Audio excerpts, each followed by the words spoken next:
எது உலக அதிசயம் என்று கேட்டால் இத்தாலி நாட்டின் பீட்சா கோபுரம் என்பார்கள். ஒரு கோபுரம் சாஞ்சிட்டா அதான் உலக அதிசயம்.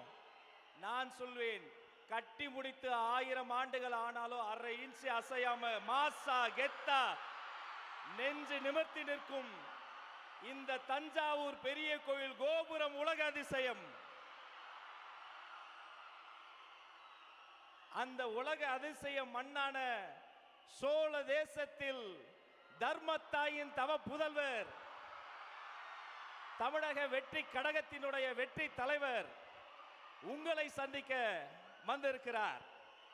இந்த நிகழ்வில் வரவேற்பு சொல்வதற்காக 32 ஆண்டு காலம் அன்று ரசிகனாய் இன்று தொண்டனாய் தஞ்சை மண்ணின் மைந்தனாய் இருக்கிற அன்பு சகோதரன், தஞ்சை மத்திய மாவட்ட கழக மாவட்ட செயலாளர் அண்ணன் ரா விஜய் சரவணன் அவர்களை வருக வருக என வரவேற்கிறேன்.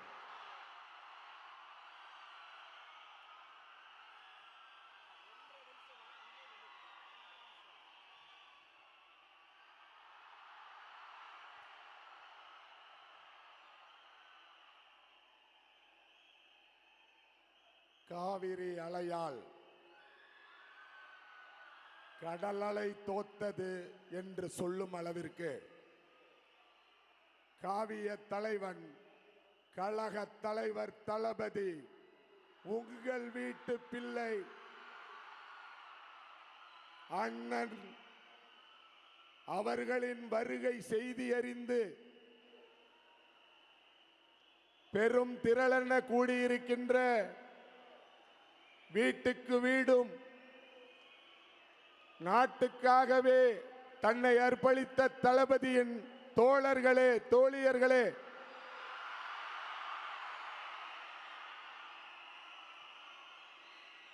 தன்னுடைய உடல் பொருள் ஆவி அனைத்தும் இந்த தமிழகத்திற்கு மக்களுக்குத்தான் என்று தன்னை அர்ப்பணித்திருக்கக்கூடிய கழக தலைவர் அவர்களே, கழகத்தை கட்டுக்கோப்போடு வழிநடத்தும் கழகத்தின் பொதுச் செயலாளர் அண்ணன் ஆனந்த் அவர்கள் உள்ளிட்ட கழக தலைமை நிர்வாகிகளே, உங்கள் அனைவரையும் சோழ மண்டலத்தின் சார்பில் வருக வருக என வரவேற்பதில் நான் மகிழ்ச்சி அடைகிறேன். இன்றைக்கு நடந்திருக்கிற இந்த கூட்டம், இந்த நிர்வாகிகள் சந்திப்பு கூட்டமே ஒரு மாநாடு என்கிற அளவுக்கு இருக்கிறது என்று சொன்னால், காவிரி டெல்டா இனி தளபதியின் கோட்டை என்பது நிரூபிக்கப்படும். காவிரி கோட்டத்தின் 33 மாவட்டங்களிலும் இனி எந்த கட்சிக்கும் டெபாசிட் கூட கிடைக்காது. தமிழகத்திற்கு தகுதி வாய்ந்த தலைவர் இல்லாமல் தான் தமிழனை தேடிக்கொண்டிருந்தால், இதோ 2026 சட்டமன்ற தேர்தலில் தகுதி வாய்ந்த தலைவன் நம் அண்ணன் தளபதி இருக்கிறார். கோடி கோடியாய் செலவு செய்து வாகனம் கொடுத்து விலை பேசி அழைத்து வரும் கூட்டத்திற்கு மத்தியில் ஒத்த ரூபாய் செலவு செய்யாமல் உண்மையான உணர்வுக்காக ஒன்று கூடி இருக்கின்ற இந்த கூட்டம் நாளை தமிழகத்தின் செயின்ட் ஜார்ஜ் கோட்டையை பிடிக்கும். அதிலே நம் கழக தலைவர் தளபதி அவர்கள் முதலமைச்சராக அமருவார்கள். காவிரி டெல்டாவினுடைய உயிர்நாடி பிரச்சனை விவசாயம், காவிரி நதிநீர். இந்த பிரச்சனைகளை சொல்லியே வாக்கு பொய் சொல்லி திருடி திருடி நம்மை வஞ்சித்த இரு பெரும் கழகங்களுக்கும் சம்மட்டி அடிக்க சம்மட்டி அடி கொடுக்க வந்திருக்கிற சமத்துவ தலைவர் அவர்களே, உங்கள் பின்னால் தஞ்சை டெல்டா, காவிரி டெல்டா இன்று திரண்டிருக்கிறது. இது அப்படியே உங்களுக்காக, உங்களுக்கு மட்டுமாக இந்த தமிழகத்தில் 33 சட்டப்பேரவை தொகுதிகளையும் வென்று கொடுக்கும் என்று இந்த நேரத்திலே கூறிக்கொண்டு, எளியவனுக்கும் நல்லதொரு வாய்ப்பு வழங்கிய அனைவருக்கும் நன்றி தெரிவித்து, என் தலைவன் தளபதிக்கு என் உயிர் மூச்சு உள்ளவரை, உயிர் உள்ளவரை ஒவ்வொரு நொடியும் உழைப்பேன். நாம் எல்லோரும் உழைப்போமா? வெற்றி பெற்று தருவோமா? வெற்றியை அவரிடத்தில் ஒப்படைப்போமா? ஒப்படைப்போம். நன்றி, வணக்கம்.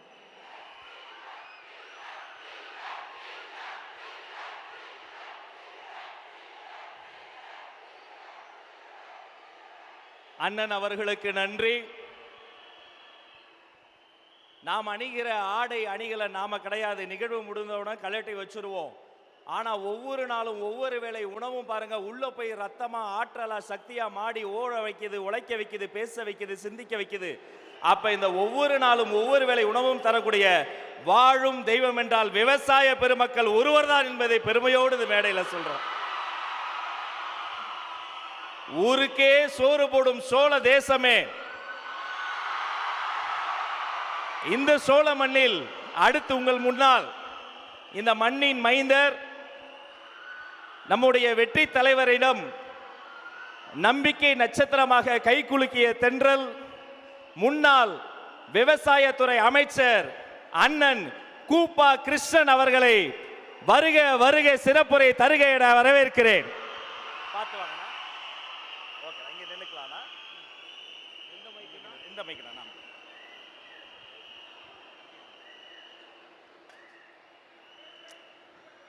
கருங்கயர் கண்மலர்ந்து காவேரி பாடி வர, நஞ்சையும் புஞ்சையும் கொஞ்சி விளையாடும் நம்முடைய பூமிக்கு களிறுகள் இரண்டும் பிளிர வெற்றி வாகை சூடி வந்திருக்கக்கூடிய நம் அன்புக்கினிய தலைவர் தளபதி அவர்களுக்கு என்னுடைய பணிவான வணக்கங்கள். இங்கே இருக்கக்கூடிய அனைவருக்கும் மீண்டும் என்னுடைய வணக்கத்தை தெரிவித்துக் கொள்ளுகிறேன். ஆரவள்ளி மலைக்கு தெற்கே, கன்னியாகுமரியினுடைய கடலுக்கு வடக்கே, வங்கமும் அரபிக் கடலுக்கும் இடையே வாழுகின்ற மக்களுக்காக தன்னைத்தானே அர்ப்பணித்து மக்களுடைய நலனே என்னுடைய நலனை கருதி இன்றைக்கு உங்களை எல்லாம் சந்திக்க வந்திருக்கக்கூடிய நம்முடைய தளபதி அவர்களிடத்திலே ஒன்றை நான் சொல்லுகிறேன். உலக வரலாற்றிலே மட்டுமல்ல, கடலிலே பிறந்து கடலிலே வாழ்ந்து தன் கதையை முடித்துக் கொள்ளுக்கூடிய விவசாயி, அந்த விவசாய பெருங்குடி மக்கள் வாழுகின்ற இந்த தரணிக்கு நீங்கள் வந்திருக்கிறீர்கள். உங்களை நாங்கள் மனதார வரவேற்கிறோம். ஆனால் எங்களுக்குள்ள ஒரு தேக்கம், ஒரு கலக்கம், எங்கள் கண்களிலே இருந்து வடியக்கூடிய நீரெல்லாம் வறண்டு போயிருக்கிறது. இதுக்கு காரணம் என்ன தெரியுமா? வாழ தெரியாதவர்கள் இந்த நாட்டை ஆண்டு கொண்டிருக்கிறார்கள். சிலர் ஆண்டு முடிந்து விட்டு போயிருக்கிறார்கள். இந்த நேரத்திலே உங்களிடத்திலே கேட்கிறேன், புரட்சி தலைவர் பொன்பழச்செம்மல் எம்ஜிஆர் அவருடைய வழி வந்தவர்கள் நீங்கள் என்று சொன்னால், புரட்சி தலைவி அம்மாவுடைய இடத்துல பாடம் படித்து வந்தவர் என்று சொன்னால், என்னையும் செங்கோட்டையை தவிர மற்றவரெல்லாம் ஒரு பாஜகவுக்கு ஓடிக்கொண்டிருக்கிறார்கள். தீய சக்தியின் மொத்த உருவம் என்று அடையாளம் காட்டிய புரட்சி தலைவர் எம்ஜிஆர் அவருடைய விசுவாசியாக இருந்திருந்தால் இன்றைக்கு திராவிட முன்னேற்ற கழகத்திலே ஐக்கியமாக இருக்க மாட்டார்கள். மானம் பெரிதென வாழக்கூடிய ஒரு தலைவருக்கு பின்னாலே தமிழகத்தினுடைய மொழி, இனம், கலாச்சாரத்தை காப்பதற்காக புறப்பட்டிருக்கக்கூடிய நம்முடைய தளபதி அவர்களிடத்திலே நாங்கள் ஐக்கியமாயிருக்கிறோம். அன்போடு எங்களை அரவணைத்து இன்றைக்கு வைத்திருக்கிறார் என்று சொன்னால், அன்பு எங்கே நிறைந்திருக்கிறதோ அங்கேதான் உண்மையான எம்ஜிஆர் தொண்டர் நிறைந்திருப்பார். அந்த அன்பு இங்கே வந்திருக்கிறது. தளபதி அவர்களே, நீங்கள் இந்த நாட்டுக்கு முதலமைச்சர் வந்த பிறகுதான் தஞ்சை விவசாயிகள் வாழ்க்கையிலே வளம் காண முடியும். அந்த வளம் காணுவதற்கு நீங்கள் வர வேண்டும். ஜார்ஜ் செங்கோட்டையை நீங்கள் ஆள வேண்டும். அந்த காலம்தான் ராஜராஜ சோழனுடைய ஆட்சி பெருமையை நீங்கள் இங்கே காட்டுவீர்கள். அந்த நிலையிலே நாங்கள் ஏங்கிக் கொண்டிருக்கிறோம். கடைசியாக ஒன்றை சொல்லுகிறேன். 5 மாவட்டத்திற்கு தேர்தல் பொறுப்பாளராக என்னை நியமனம் செய்திருக்கிறீர்கள். தம்பி இருக்கிறார்கள். 5 மாவட்டங்களிலுடைய வருவாய் மாவட்டங்களிலே உள்ள அனைத்து தளபதிகளும் ஒன்றிணைவோம். உங்கள் அன்பிலே கட்டுண்டு கிடக்கிறோம். வெற்றியை நாங்கள் நிச்சயமாக பெற்று உங்கள் காலடியிலே வைப்போம் என்று சொல்லி விடைபெறுகிறேன். நன்றி. தளபதி அவர்களுக்கு வணக்கம்.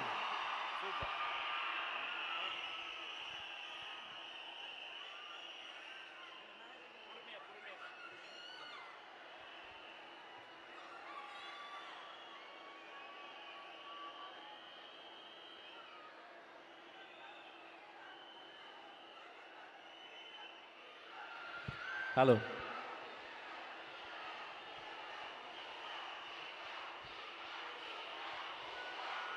திரும்பிய திசையெல்லாம் ஒரே சத்தம், டிவிகே டிவிகே டிவிகே.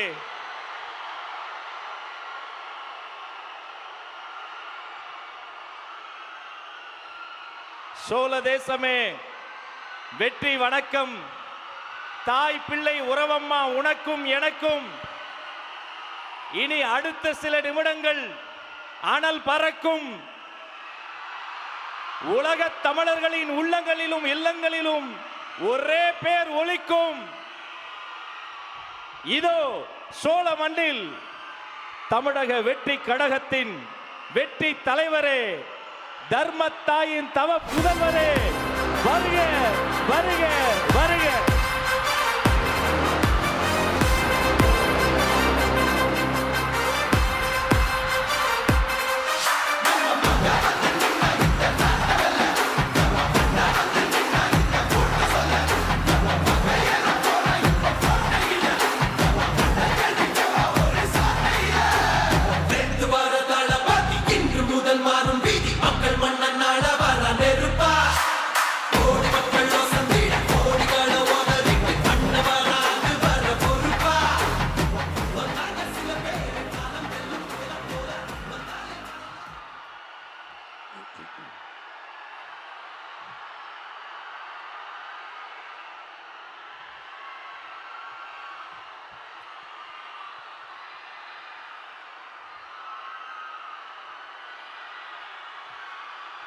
நன்றி நன்றி நன்றி.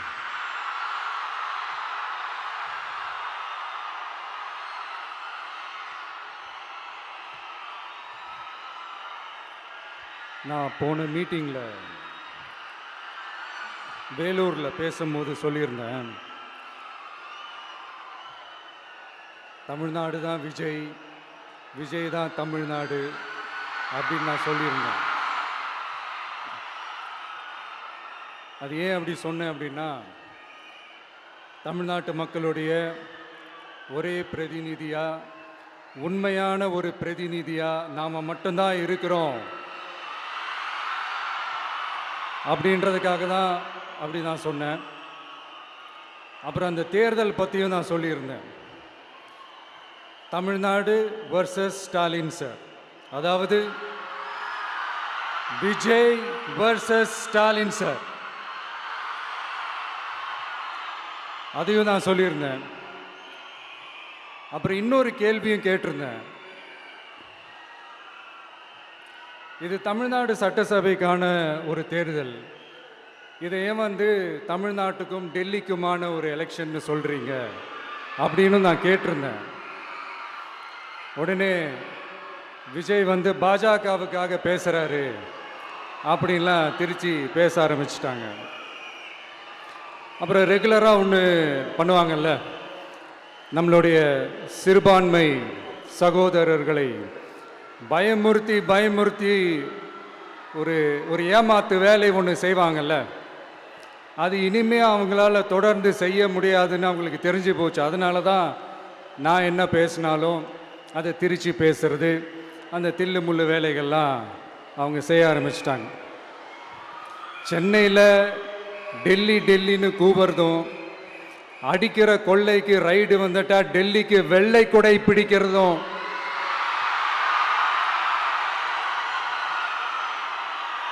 இதெல்லாம் யாருன்னு உங்களுக்கே நல்லா தெரியும். தமிழ்நாட்டை காப்பாற்றுறது திமுக தான், தமிழ்நாட்டை பிழைக்க வைக்கிறது திமுக தான், இதெல்லாமே பண்ணுறது திமுக தான், ஸ்டாலின் சார் தான். இதெல்லாம் ஒர்க் அவுட்டே ஆகாது பாஸ்.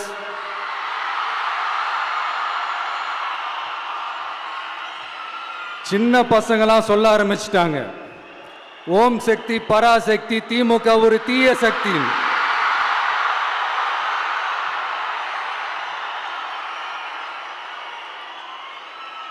அதனால் இந்த தமிழ்நாடு இன்னொன்று வேற ஒன்று சொல்கிறாங்க. அது என்னடான்னா, தமிழ்நாட்டு அணி டெல்லி அணியா.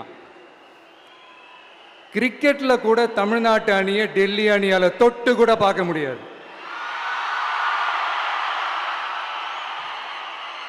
அப்படி இருக்கும்போது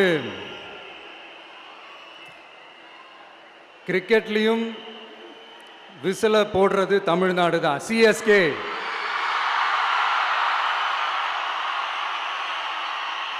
வரப்போற எலெக்ஷன்லயும் விசில போட போறது நம்ம டிவிக்கே தான். தமிழ்நாடு தான் டிவிக்கே தான் தமிழ்நாடு.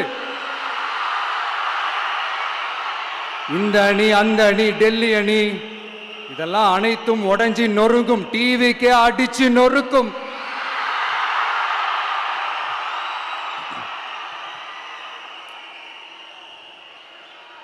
எனக்கும் என்னுடைய மக்களுக்கும் நடுவில் வேற யாராலையும் உள்ள நுழையவே முடியாது.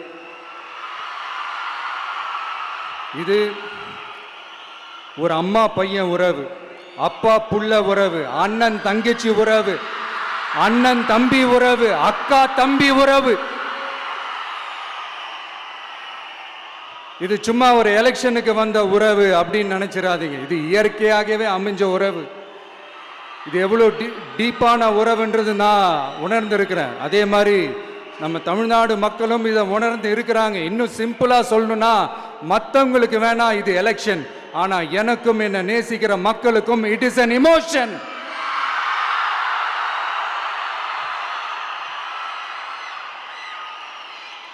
And it is not an ordinary emotion. It is a powerful oceanic emotion.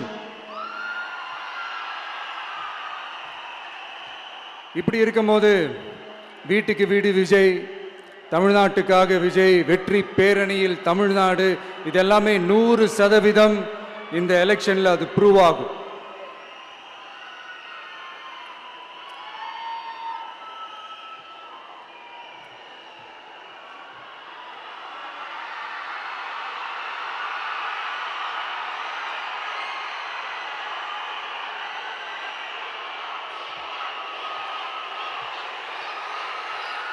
நீங்க எல்லாரும் எனக்கு இன்னொரு உறுதிமொழியை ஒன்று கொடுக்கணும்.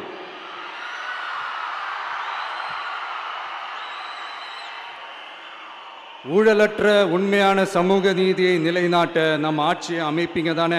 உங்களை தான் கேட்கிறேன், நம்ம ஆட்சியை அமைப்பீங்க தானே? இந்த விஜய்க்கு ஒரு வாய்ப்பு கொடுப்பீங்க தானே? உண்மையிலே கொடுப்பீங்க தானே? இந்த விஜய நம்புறீங்க தானே? ஒவ்வொரு வீட்லயும் விசில் சத்தம் கேட்கும் தானே? அந்த விசில் சத்தம் ஒவ்வொரு பூத்திலையும் புயலா ஒலிக்கும் தானே? Thank you thank you thank you.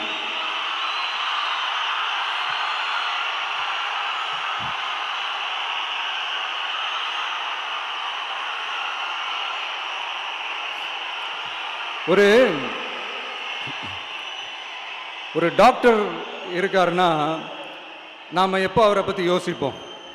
இப்போ நமக்கு ஏதாவது உடம்பு சரியில்லை அப்படின்னா அவரை யோசிப்போம், அவர் ஞாபகம் வரும். அது மாதிரி நமக்கு ஏதாவது ஒரு பிரச்சனை அப்படின்னா ஒரு வக்கீலை தேடிப்போம், அவர் ஞாபகத்துக்கு வருவார். இது மனித இயல்பு. அந்தந்த பிரச்சனை வரும்போது நம்ம அவங்கவுங்கள தேடி போவோம். ஆனால் ஆன் அ டெய்லி பேசிஸ் நம்ம சும்மா சாப்பிடும் போது கூட நம்மளை அறியாமல் ஒருத்தவங்களை பற்றி நினைப்போம், நம்மளை அறியாமல் அவங்களுக்கு நாம் நன்றி சொல்லுவோம். அந்த மதிப்பிற்குரிய அந்த மனிதர்கள் வேற யாரும் இல்லை, விவசாயி விவசாயி விவசாயி.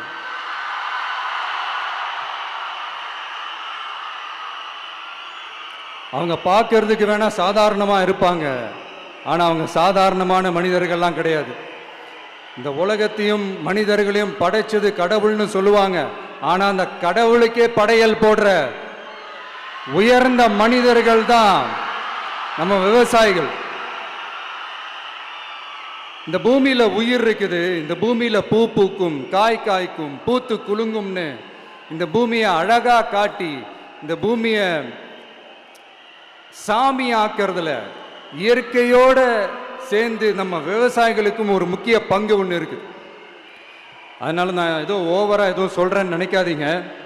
எனக்கு இந்த அடுத்த ஜென்மம் மறுபிறவியை பற்றியெல்லாம் எனக்கு தெரியாது. அது உண்மை அப்படின்னா அடுத்த ஜென்மத்தில் நான் ஒரு விவசாயி குடும்பத்தில் பிறக்கணும்னு ஆசைப்படுறேன்.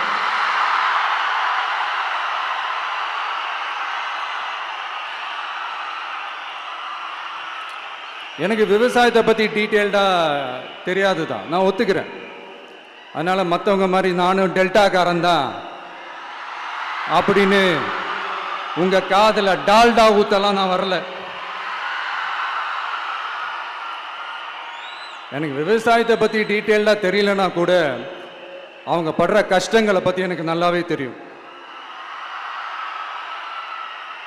நம்மளுடைய முதல் அரசியல் பயணம் தொடங்கினதே அந்த பரந்தூர் விஷயத்தை கையில் எடுத்து தான். அதனால நம்மளுடைய இந்த ஆட்சி அமைஞ்சதும் தீர்க்க வேண்டிய முக்கியமான பிரச்சனைகள்ல நம்மளுடைய விவசாய பிரச்சனைகளும் ஒன்று. முதல்வர் அவர்களுக்கு இந்த மாதிரி நீங்கள் அது செஞ்சிட்டேன் இது செஞ்சிட்டேன் அப்படின்னு நிறையா பெருமையாக சொல்லிக்கிறீங்களே, ஒரு அடிப்படை ஒரு பிரச்சனையை பற்றி ஒன்று பேசுவோமா? கொஞ்ச நாளைக்கு முன்னாடி ஐநா சபை ஒரு ரிப்போர்ட் ஒன்று வெளியிட்டிருந்தாங்க. அது கூட தினத்தந்தி நியூஸில் கூட வந்துச்சு.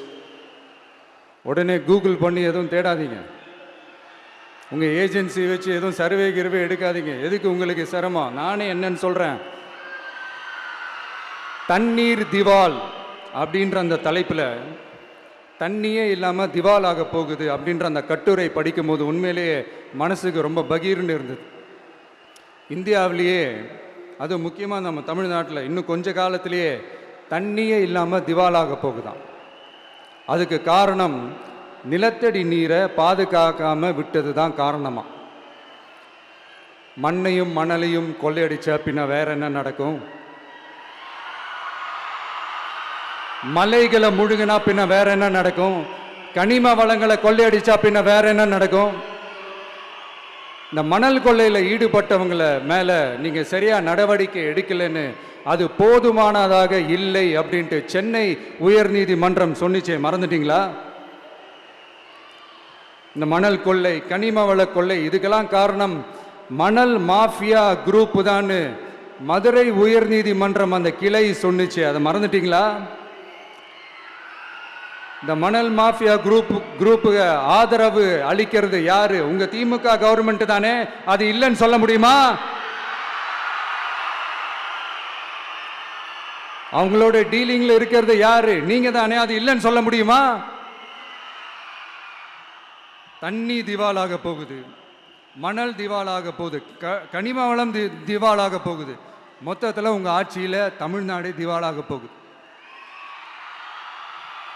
கடன் மேல கடன் வாங்கிட்டு உங்க கவர்மெண்ட்டே குப்பராட்சி படுத்துக்குச்சு. உங்ககிட்ட பேசுறதும் ஒண்ணுதான். சரி, அதை விடுங்க.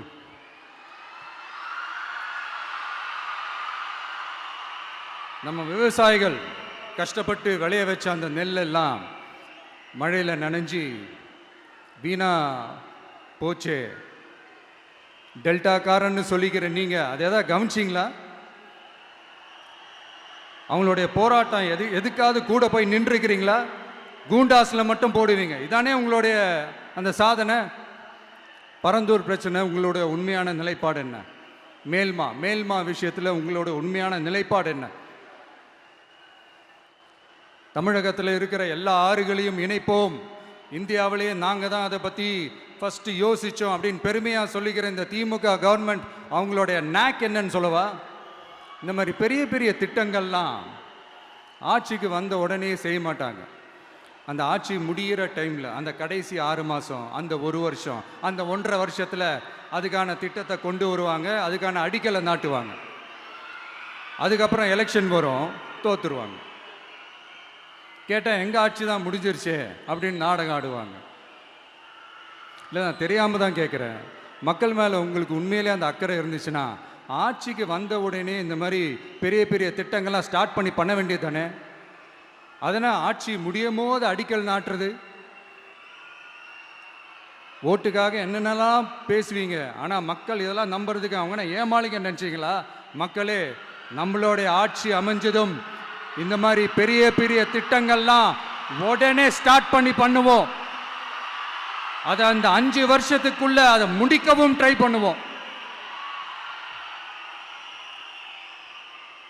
ஸோ இப்படிலாம் நம்ம பேசினா காவிரி பிரச்சனையில் உன் கருத்து என்ன, முல்லை பெரியார் பிரச்சனையில் உன் கருத்து என்ன, இப்படிலாம் அதெல்லாம் பற்றி உனக்கு என்ன தெரியுமா அப்படின்னு கேட்க ஆரம்பிச்சிருவாங்க. ஐயா, உலக மகா மேதைகளே, ROV, ரிமோட்லி ஆப்ரேட்டட் வெஹிக்கிள், அதை வச்சு தண்ணிக்குள்ளேயே போய் அணைகளோட உறுதித்தன்மையை ஆராய்ச்சி பார்க்குற வரைக்கும் நான் எல்லாம் தெரிஞ்சு தான் வச்சிருக்கிறேன். ஒருத்தன் சைலண்டாக இருக்கான், அமைதியாக இருக்கான்னா உடனே அவனுக்கு எதுவுமே தெரியாதுன்னு நினச்சிடாதீங்க. சும்மா கருத்து சொல்லிக்கிட்டு கம்பு சுற்றிக்கிட்டு இருந்தால் எல்லாமே நடந்துருமா? நசன் பேசி அதை கேட்டு மக்கள் வெறுத்து போயிட்டாங்க. உருப்படியா ஏதாவது யோசிங்கயான்னு மக்கள் நினைக்கிறத யாருக்கு தெரியுதோ தெரியலையோ, எனக்கு அது நல்லாவே தெரியுது. உரிய இடத்துக்கு போய் சம்பந்தப்பட்டவங்களோட பேசி அதுக்கான சொல்யூஷன் என்னன்னு தெரிஞ்சுக்கிட்டு அதை ப்ராப்பராக எக்ஸிக்யூட் பண்ணணும். அடுத்து, நம்மளுடைய கடல் விவசாயிகளான நம்மளுடைய மீனவர்களுடைய பிரச்சனைக்கு அப்பப்போ எந்திரிச்சு கடிதம் எழுதிட்டு திரும்ப தூங்க போயிடுவார். அவ்வளோதான், அதோட அது அப்படியே கிடக்கும். மானே, தேனே, பொன்மானே, இப்படிலாம் கடிதம் எழுதுறதெல்லாம் வேலைக்கே ஆகாது. ஒன்றிய அரசுக்கு அந்த உண்மையான உணர்வுபூர்வமான அந்த அழுத்தத்தை கொடுக்கணும். நம்ம மீனவர்கள் மேல அவங்க கையே வைக்கக்கூடாது, கையே வைக்க விடக்கூடாது. அவங்களுக்கான அந்த பாதுகாப்பு பக்காவா இருக்கணும். அதுதான் நம்மளுடைய ஒரே அஜெண்டா. மீனவர்களே, அடுத்து நம்மளுடைய ஆட்சி தான். கவலைப்படாதீங்க, தைரியமா இருங்க, உங்களுக்கான பாதுகாப்பு பக்காவா இருக்கும். இப்படி இருக்கும்போது அடுத்ததும் நாங்க தான் அப்படின்னு சிஎம் சார் சொல்லுவாங்க. அதெல்லாம் நடக்காது. 2வது முறை வந்ததெல்லாம் சரித்திரமே கிடையாது. இந்த சைனால கிரேட் வால் ஆஃப் சைனா கேள்விப்பட்டிருப்பீங்க. அதோடைய நீளத்தை விட பெரிய டாஸ்க் இது. ஆனானப்பட்ட அவங்க அப்பாவாலே முடியல.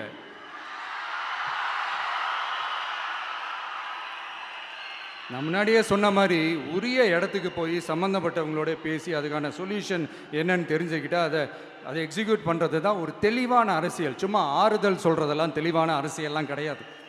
அதெல்லாம் ஒரு ஹம்பக் அரசியல். அரசியலுக்கு வந்துட்டா கலெக்ஷன் பார்க்கலாம் அப்படின்றதெல்லாம் அரசியல் கிடையாது. உண்மையிலே மக்களுக்கான அந்த உழைப்பு இருக்கணும். அதனால தான் நாம் அரசியலுக்கு வந்திருக்கிறோம். இது எதிரிங்களுக்கு நல்லாவே தெரியும். அதனால தான் நம்மளை சுற்றி அத்தனை சதிகள். அதில் முக்கியமான சதி என்ன தெரியுமா? இதை பாரு, ஒன்று நீ இல்லனா நான், நான் இல்லனா நீ, நீ இல்லனா நான். நமக்குள்ள வேற எவனும் நடுவுல வந்துடக்கூடாது. நாம 2 பேரால மட்டும்தான் மக்களை ஈஸியா ஏமாத்த முடியும். இந்த விஜய் வந்ததுனால நமக்கு பொழப்பே போச்சு. மக்கள் வேற அவனை தான் நம்புறாங்க. நாம வெளியே அடிச்சுக்கிற மாதிரி அடிச்சுக்கிட்டாலும் உள்ள நம்மளுடைய டீலிங் பக்காவா இருக்கணும். மக்களோட ஃபீலிங்ஸை பத்திலாம் நமக்கு கவலை இல்லை, நமக்கு டீலிங் தான் முக்கியம். மாத்தி மாத்தி ஆட்சிக்கு வந்துடலாம்னு நினைச்சோம், ஆனா அது நடக்காது போல் இருக்கு. அதனால நீ என்ன பண்ற, எஸ்ஓபி எஸ்ஓபின்னு போட்டு ஒரு பக்கம் அவனை தடுத்துரு, இன்னொரு பக்கம் அவன் மேல பழி மேல பழி போட்டு நானும் தடுத்துடுறேன். என்ன ஓகேவா? டீலிங் ஓகேவா? Over over.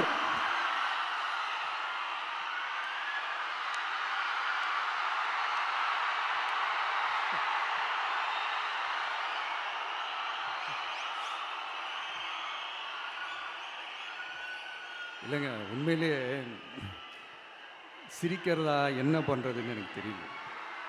உண்மையிலே இப்படி தான் இருக்கு அவங்க டீலிங்லாம்.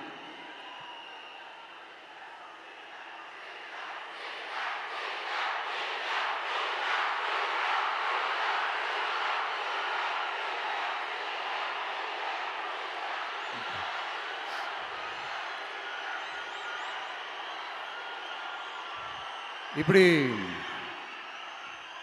பழி மேலே பழி போட்டு கரூரில் ஆரம்பித்து நம்ம ஜனநாயகன் படம் ரிலீஸ் வரைக்கும். ஆனால் அந்த ரிலீஸ் பிரச்சனையில் நிறைய பேர் குரல் கொடுத்தாங்க. முக்கியமாக நம்மளுடைய முதல்வர் அவர்கள் கூட பூசி முழுகி பட்டும் படாமல் குரல் கொடுத்தாங்க. But what ever it is, குரல் கொடுத்த அவங்களுக்கும் மற்றவங்க எல்லாருக்கும் இந்த நேரத்தில் என்னுடைய நன்றியை தெரிவிச்சுக்கிறேன். இப்படி நம்ம வெளிப்படையாக பேசுறதுனால சிஎம் சாரோட மனநிலை இப்போ எப்படி இருக்கும் தெரியுமா? ஏற்கனவே கட்சிக்காரங்க தொல்லை தாங்க முடியல, தூங்க விட மாட்டேறாங்க. இந்த விஜயும் வந்து தூங்க விட மாட்டான். நம்ம பாட்டுக்கு ஹைவேல சைக்கிள்ல சோலாவா போலான்னு நினைச்சோம். இவன் நாடானா மக்கள் சக்தியோட வந்துட்டு இருக்கான். இவன் தான் கேள்வி கேட்கறான்னு பார்த்தா மக்களையும் கேள்வி கேட்க வைக்கிறான். 1000 ரூபாய் கொடுத்துட்டு இருந்தோம், 5000 ரூபாய் கொடுத்து ஏமாத்தலான்னு பார்த்தா அதையும் கேள்வி கேட்க வைக்கிறான். விசில் சத்தம் வேற விண்ண முட்டுது. கூட்டணி கட்சிகள் தொல்லை வேற தாங்க முடியல. இவன் பண்ற பிரச்சாரத்தையாத்த முடக்கலான்னு பார்த்தா அப்பவும் மக்கள் அவன் பின்னாடி தான் நிக்கிறாங்க.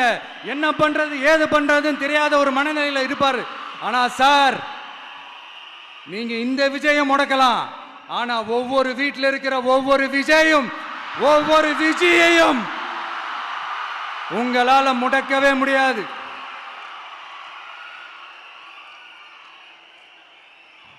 அவங்களாம் ஆல்ரெடி பிரச்சாரத்தை ஸ்டார்ட் பண்ணிட்டாங்க சார். வீட்லயே குடும்பமா இறங்குவாங்க பாருங்க பிரச்சாரத்துக்கு. அப்ப உங்களால மட்டும் இல்ல, எந்த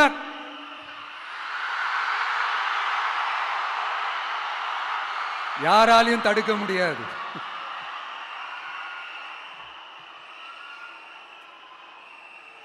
நம்ம டவுன் சவுத்தில் ஒரு ஊரில் உங்கள் அப்பாவுக்கு வெங்கல சிலை வைக்கணும்னு ட்ரை பண்ணீங்கல்ல, அதுக்கு சுப்ரீம் கோர்ட் என்ன சொன்னாங்க? மக்களோட பணத்தில் யாருக்கு புகழ் பாட பார்க்குறீங்க அப்படின்னு கேட்டாங்கல்ல. அதுக்கு என்ன அர்த்தம் தெரியுமா? ஊராம் வீட்டு நெய்யில உங்க வீட்டுக்கு ஸ்வீட் செய்யாதீங்க. எப்படி? ஊராம் வீட்டு நெய்யில உங்க வீட்டுக்கு ஸ்வீட் செய்யாதீங்கன்னு அர்த்தம். மக்களோட ஒரு அடிப்படை வாழ்வாதாரத்துக்கு ஏதாவது பிரச்சனைக்குன்னு கேட்டா நிதி சுமைன்னு சொல்றீங்க. செலை வைக்கிறதுக்கு மட்டும் எங்கிருந்து சார் காசு வருது?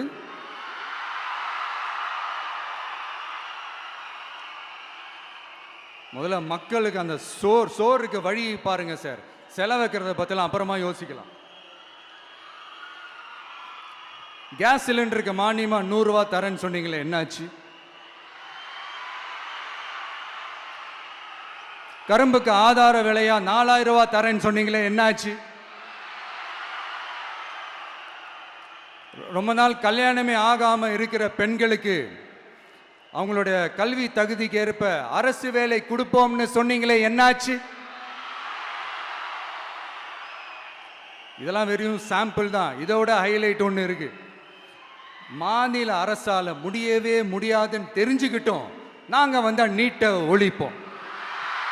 ஆகா ஆகா ஆகா ஆகா, எவ்வளோ பெரிய ஒரு மோசடி இது! கேட்டா நாங்க தான் முன்மாதிரி ஆட்சின்னு சொல்லுவாங்க. மோசடி ஆட்சி. மோசமானவங்களே முக்கியமானவங்க கேள்விப்பட்டிருக்கிறீங்களா? அந்த மாதிரி மோசடி ஆட்சியிலே முக்கியமான ஆட்சி இந்த திமுக ஆட்சி. மக்களே, மக்களை நேசிக்கிற விஜய் வேணுமா? மக்கள் விரோத ஆட்சி நடத்துற ஸ்டாலின் சார் வேணுமா?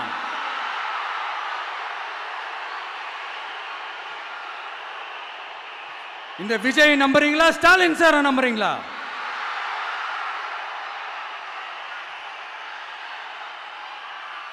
இந்த சத்தத்துக்கு அர்த்தம் தெரியுமா சார்? ஸ்டாலின் தொடரட்டும் அப்படின்னு அர்த்தம் கிடையாது.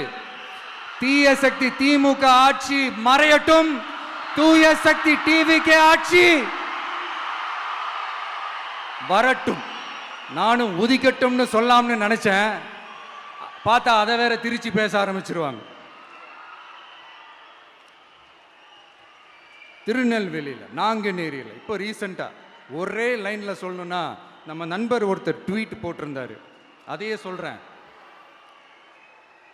ஸ்டாலின் தொடரட்டும், சட்டம் ஒழுங்கு சந்தி சிரிக்கட்டும். இதுதான் அந்த பிரச்சனைக்கு ஒரே லைன்.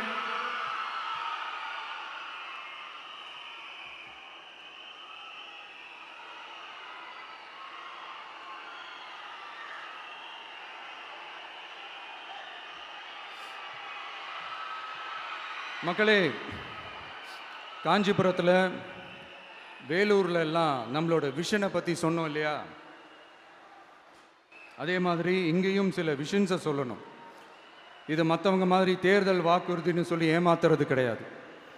நம்மளை நம்புகிற மக்களுக்கு நம்பிக்கை தர்றது. நம்ம ஆட்சிக்கு வந்ததும் இதெல்லாம் செய்ய நடவடிக்கை எடுப்போம்னு சொல்கிறது.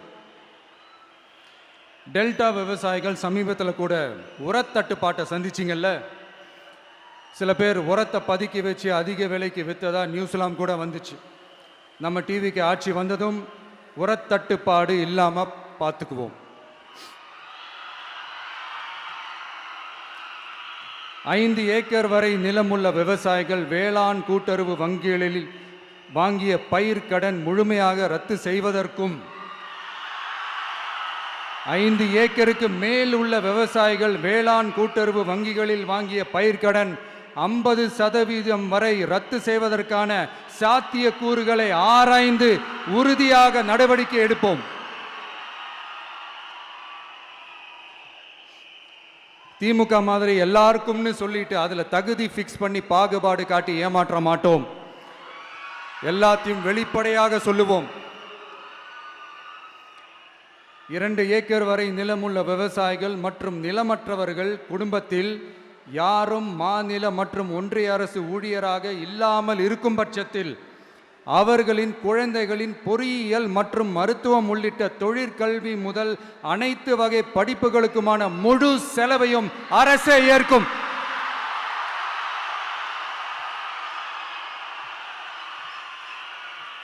விவசாயிகளின் விருப்பத்திற்கு எதிராக எந்த திட்டமாக இருந்தாலும், ஒன்றிய அரசின் நெருக்கடியே இருந்தாலும், அந்த திட்டத்தை உங்களுடைய டிவிகே ஆட்சி முழுமையாக நிராகரிக்கும். எப்போதும் விவசாயிகளின் பக்கமே நம் ஆட்சி நிற்கும். கொள்முதல் நிலையங்களில் முறையாக நெல் மூட்டைகள் பாதுகாக்கப்படும். நெல் முளைத்து வீணாவதை பார்த்து கொண்டு நமது அரசு சும்மா இருக்காது. போதுமான கொள்முதல் நிலைய வசதிகள் ஏற்படுத்தப்படும். அதே போல கொள்முதல் நிலையங்களில் கொள்முதல் செய்வதற்கோ மூட்டை ஏற்றி இறக்கவோ 1 பைசா கமிஷன் வாங்காமல் பார்த்து கொள்ளப்படும். அப்படி கமிஷன் வாங்குவது யாராக இருந்தாலும் கடும் நடவடிக்கை எடுக்கப்படும்.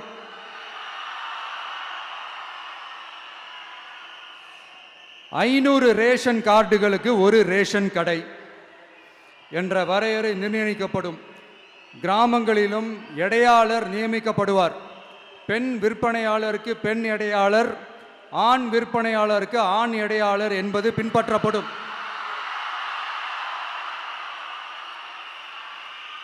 ரேஷன் கடைகளில் அரிசி தவிர அனைத்து பொருள்களும் பாக்கெட் செய்து விநியோகிக்கப்படும். மீனவர்களுக்கு ஒன்றிய அரசு சட்டப்படியான பாதுகாப்பை உறுதி செய்ய வேண்டும். அதற்கான உண்மையான உணர்வுபூர்வமான அழுத்தத்தை ஒன்றிய அரசுக்கு நமது டிவிக்கு அரசு கொடுக்கும். நான் மீண்டும் சொல்றேன், கல்வி, மருத்துவம், ரேஷன், குடிநீர், சாலை வசதி, பஸ் வசதி, இது மாதிரி அடிப்படை விஷயங்களுக்காகத்தான் நம்ம அரசு முதல்ல முக்கியத்துவம் கொடுக்கும். எனக்கு நம்மளோட குழந்தைகள், நம்ம பெண்கள், நம்ம இளைஞர்கள் லைஃபுக்கு முன்னுரிமை கொடுக்கணும். அரசு வேலை வாய்ப்புகள் மட்டும் இல்லாம தனியார் வேலை வாய்ப்புகளுக்கான வழியையும் உத்தரவாதத்தையும் உருவாக்கணும். அப்படி நாம் உருவாக்கிட்டாலே அவங்களுக்கான ரூட்டை நம்ம இளைஞர்கள் அவங்களே தேர்ந்தெடுத்துப்பாங்க. இத்தனை கோடி அத்தனை கோடி ஒப்பந்தம்னு சொல்லி விளம்பரம் மட்டும் செய்யாம உண்மையான ஒப்பந்தம் போட்டு வெள்ளை அறிக்கை வெளியிட்டு அதை செயல்படுத்தினாலே போதும், எல்லாம் தன்னாலே நடக்கும். இங்க என்னனையும் சொல்ல நினைக்கிறேன், இங்க அடுத்து நாங்க தான் நெஞ்சை நிமித்திரி கூவுற யாராச்சும் நாங்க ஊழலே செய்யாதவங்கன்னோ ஊழல் செய்யவே மாட்டோம்னோ நெஞ்சை தொட்டு மனசாட்சியோட சொல்ல முடியுமா? ஆனா நாம இன்னைக்கு இல்ல, ஆட்சிக்கு வந்ததுக்கு அப்புறமும் ஓப்பனா தில்லா கட்ஸா சொல்லுவோம், ஊழல் லஞ்சம் இல்லாத ஒரு ஆட்சியை கொடுக்க உண்மையா ட்ரை பண்ணாலே போதும், எல்லாம் தன்னாலே நல்லா நடக்கும். எல்லாரும் கொஞ்சம் கை இப்படி வைங்களேன். எங்க ஓட்டு எங்க உரிமை, எங்களை யாரும் விலைக்கு வாங்க முடியாது. எங்க ஓட்டு விசில் சின்னத்துக்கு தான். யாரையும் நம்பி ஏமாற மாட்டோம். எங்க வார்த்தையிலிருந்து மாற மாட்டோம். இது நிஜம். தேங்க்யூ.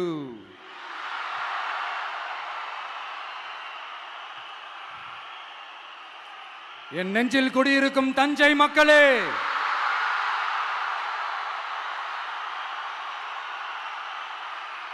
என் நெஞ்சில் குடியிருக்கும் வேலூர் மக்களே, வேலூர்ல இதை நான் சொல்ல மறந்துட்டேன், சாரி. உங்களுக்காக இங்க நான் சொல்றேன், உங்களோட நான் இருக்கேன், நம்மளோட நம்ம மக்கள் இருக்கிறாங்க. இதுக்கு மேல என்ன வேணும்? கான்பிடென்ட்டா இருங்க, நல்லதே நடக்கும், வெற்றி நிச்சயம். மீண்டும் சந்திக்கும் வரை நன்றி, வணக்கம்.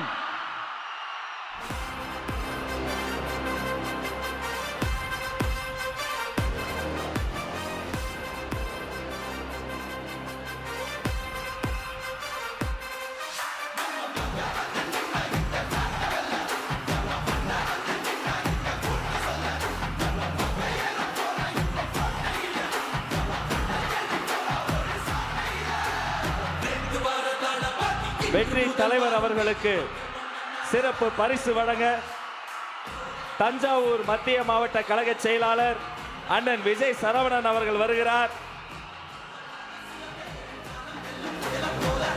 நெற்கதிரை, வெற்றி கழக கொடி சுற்றிய நெற்கதிரை உயர்த்து பிடிக்கிறார்கள்.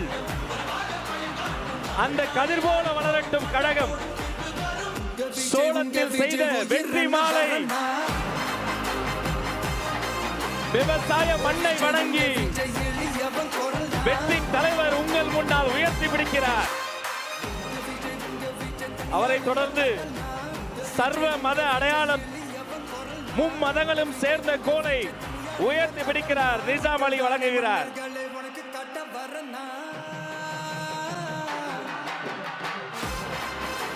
அவரை தொடர்ந்து மதன் அவர்கள் வழங்கக்கூடிய வெற்றி கப்பல்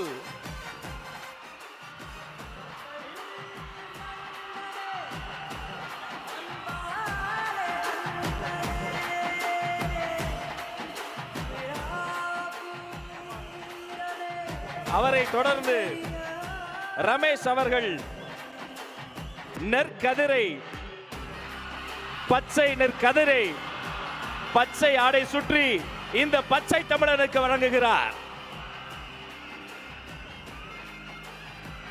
அடுத்து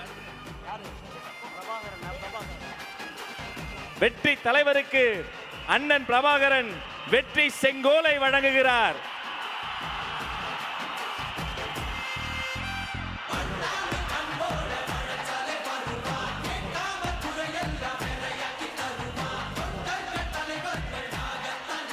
வினோத் ரவி அவர்கள் வாய்மையே வெல்லும் ஒரு சிங்கத்தின் கையில் சிங்கத்தையே தருகிறார்.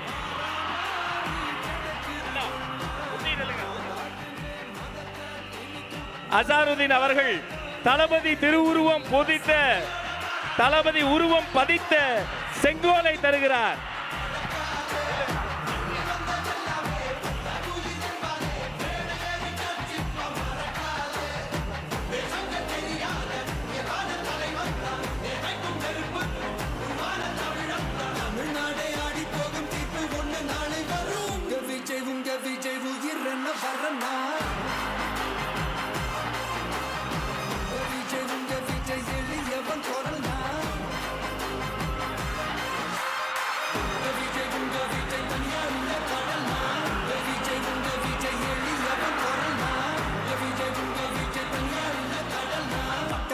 மன்னர்களை உனக்கு கட்ட வரனா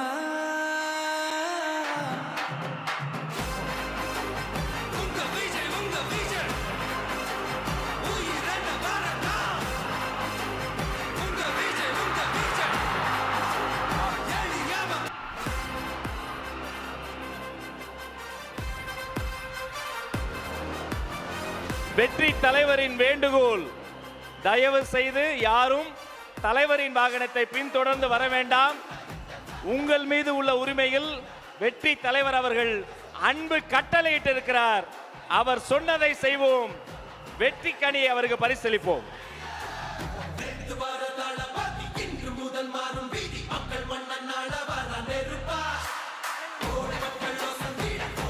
பாதுகாப்பு கருதி தலைவர் மீண்டும் அறிவுறுத்துகிறார், தயவு செய்து யாரும் வாகனத்தில் பின்தொடர்ந்து வர வேண்டாம்.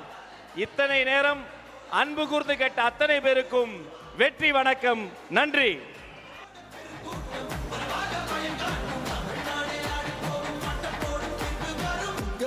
உங்க விஜய் உயிர் வரனா விஜய் உங்க விஜய் எளியவன் குரல்னா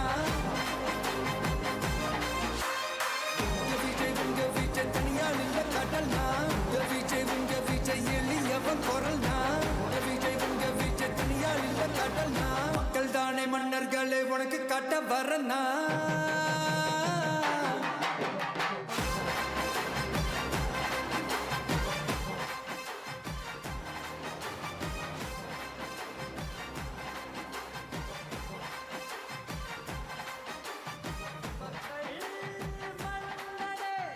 தலைமை காட்டியிருக்கிற வழிகாட்டி நெறிமுறைகளை பின்பற்றுங்கள். கவனமாக அனைவரும் கலைந்து வீடுகளுக்கு செல்லுங்கள். தயவு செய்து யாரும் பின்தொடர்ந்து வர வேண்டாம் என்பதை மீண்டும் ஒரு முறை தலைவரின் சார்பில் அன்பு வேண்டுகோளாக கேட்டு விடைபெறுகிறோம். நன்றி.